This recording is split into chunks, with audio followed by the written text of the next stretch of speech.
लेकिन सहज योग में जब कुंडलिनी जागृत हो जाती है और जब कुंडलिनी ऊपर की ओर उठने लग जाती है, तब आप देख सकते हैं कि ये दोनों नाड़ियों के असंतुलन आदि अनेक दोषों के कारण कुंडलिनी किस तरह से रुक जाती है, फिर किस तरह से उसे संतुलन देना पड़ता है। ये दोनों शक्तियाँ एक और तीसरी शक्तियों से प्लावित हैं, जो कि महत्वपूर्ण है और जो ही हमारी कमाई है। आज हमारी मानव चेतना जिस स्तर पे पहुंची है, ये हमारी तीसरी शक्ति की द्योतक है। ये महालक्ष्मी की शक्ति है। इस शक्ति से हम आज अमीबा से इंसान बने। अगर मनुष्य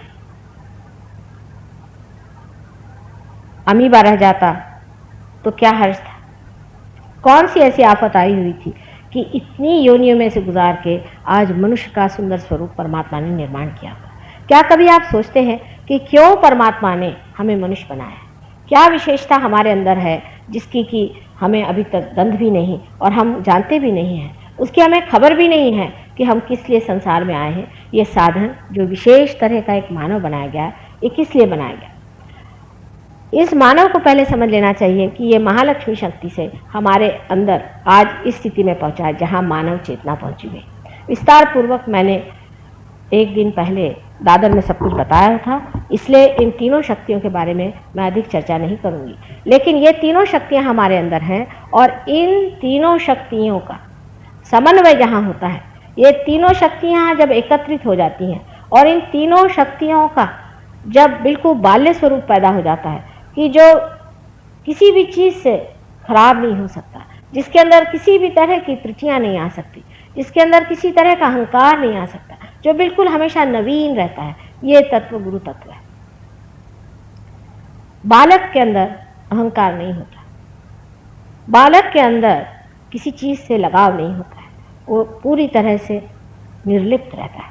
आप देखिए छोटे बच्चे खेलते हैं, खूब नाटक बनाते हैं, क्या क्या चीज़ें बनाते हैं, उसके बाद उसको लात मार के चले जाते हैं, या ज़्यादा देर थोड़ी देर खेले कूदे, उसके बाद कुछ नाटक किया, उसके बाद सब खत्म हो गया। उनके लिए सभी कुछ नाटक रहता है और वो त्रस्त की जैसे बातें करते हैं। जैसे किसी छोटे बच्चे से कहो कि अच्छा बेटे अब तुम घर जाओ, तो कहेगा कि माँ देखो ये मुन्ना है ना, ये जाएगा नहीं, ये मुन्ना जाएगा नहीं, माने वो कोई और है और ये मुन्ना कोई और है, हमेशा त्रस्त जैसी बात करते हैं। लेकिन जब मनुष्य बड़ा हो जाता है, धीरे धीरे उसके अंदर दो ग्रंथियाँ या दो विशेष तरह की संस्थाएं तैयार होती हैं, जिसको कि हम अंग्रेजी में ईगो और सुपर ईगो कहते हैं। ये हमारे अंदर जो इच्छा शक्ति है और क्रिया शक्ति है, इसके उपयोग से होती है। अगर मनुष्य बहुत ज़्यादा इच्छा शक्ति से भरा हुआ हो और पूरी समय इच्छाएं करता रहे, तो उसके अंदर सुपर ईगो नाम की शक्ति तैयार हो जाती है। एक कहना चाहिए एक संस्था हो जाती है, और वो संस्था हमारे सर के अंदर इधर से घूम करके इस तरफ में सब छा जाती है, जिस तरह से यहाँ दिखाया गया।